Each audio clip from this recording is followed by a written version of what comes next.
आज हम जानेंगे माता रानी के 33वें और 34वें शक्तिपीठ के बारे में। 33वां शक्तिपीठ गोदावरी तीर शक्तिपीठ राजमुंदरी, आंध्र प्रदेश में स्थित है। गोदावरी तीर शक्तिपीठ या सर्वशैल प्रसिद्ध शक्तिपीठ है, जहां कहा जाता है कि मां सती का बायां गाल गिरा था और इस धार्मिक स्थान पर पूजा की जाने वाली मूर्तियां विश्वेश्वरी, विश्वेशी या राकिनी या विश्वमतुका, पूरी दुनिया की मां और भगवान हैं। शिव वत्सनाभ या दंडपाणी, वह जो छड़ी धारण करता है, के रूप में। यह शक्तिपीठ भारत के आंध्र प्रदेश में राजमुंदरी के पास गोदावरी नदी के तट पर कोटिलिंगेश्वर मंदिर में स्थित है। गोदावरी तीर शक्तिपीठ को सर्वशैल के नाम से भी जाना जाता है। गोदावरी तीर या सर्वशैल शक्तिपीठ एक प्राचीन मंदिर है। मंदिर की वास्तुकला शानदार है। मंदिर विशाल दिखता है क्योंकि मंदिर का गोपुरम काफी ऊंचाई पर है। गोपुरम में देवी देवताओं की कई छवियां गढ़ी गई हैं। गोदावरी नदी पवित्र नदियों में से एक है। कहा जाता है कि गोदावरी नदी में स्नान करने से भक्तों के पाप धुल जाते हैं। गोदावरी नदी 1465 किलोमीटर, गंगा नदी के बाद दूसरी सबसे लंबी नदी है।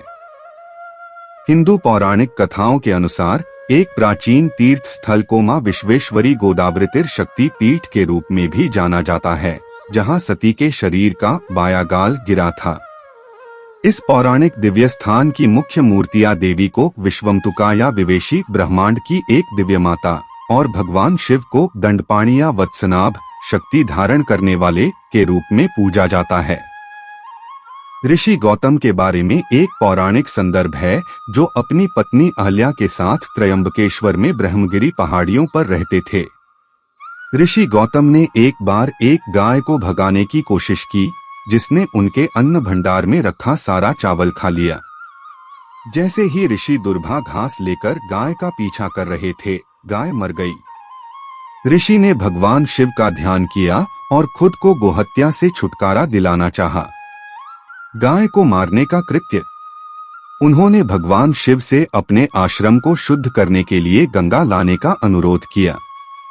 भगवान शिव ऋषि गौतम की पूजा से प्रसन्न हुए और त्र्यंबक के रूप में प्रकट हुए और गंगा नदी को त्रयंबकेश्वर में लाए।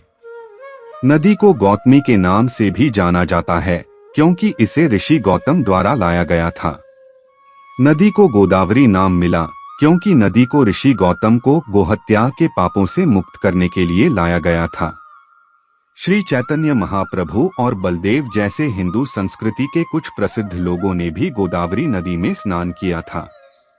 इस मंदिर का निर्माण किसने और कब करवाया, इसके बारे में कोई सटीक जानकारी नहीं है, लेकिन पुराणों और वेदों में ऐसा कहा और लिखा भी है कि मां सती की ठुड्डी गिरी थी।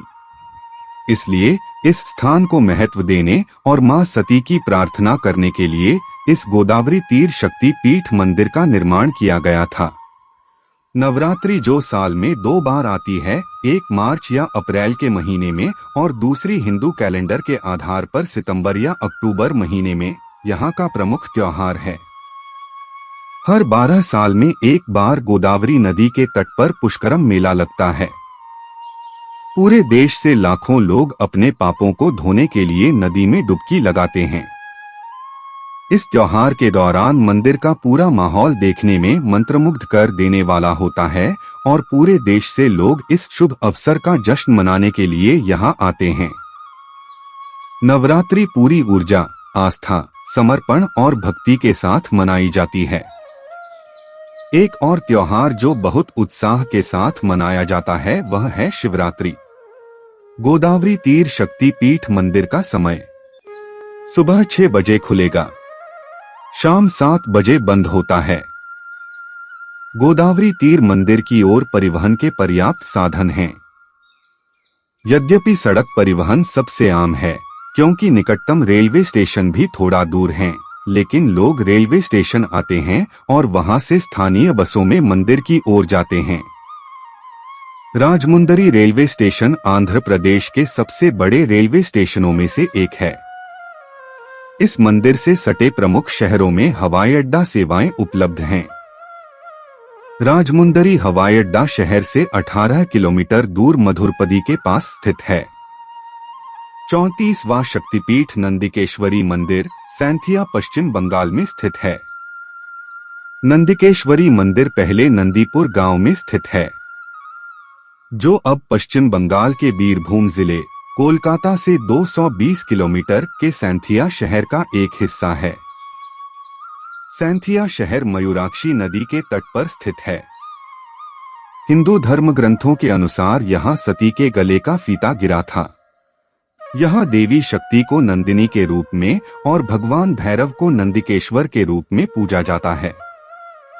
सैंथिया नाम साइन से लिया गया है, जो एक बंगाली शब्द है जिसका इस्तेमाल एक इस्लामी पुजारी को संदर्भित करने के लिए किया जाता है। नंदिकेश्वरी मंदिर के बाद सैंथिया को नंदीपुर के नाम से भी जाना जाता है। नंदिकेश्वरी मंदिर का निर्माण 1320 में बंगाली कैलेंडर के अनुसार किया गया था। यह एक ऊंचे मंच पर स्थित है और इसमें हिंदू देवताओं के कई अतिरिक्त छोटे मंदिर हैं। मुख्य मंदिर के सामने की दीवारों पर 10 महाविद्या की मूर्तियां उकेरी गई हैं। देवी का नाम भगवान शिव के शुभंकर और अनुयायी नंदी और ईश्वरी देवी से लिया गया है, जिसका अर्थ है वह जिसकी पूजा नंदी दिव्य बैल द्वारा की जाती है।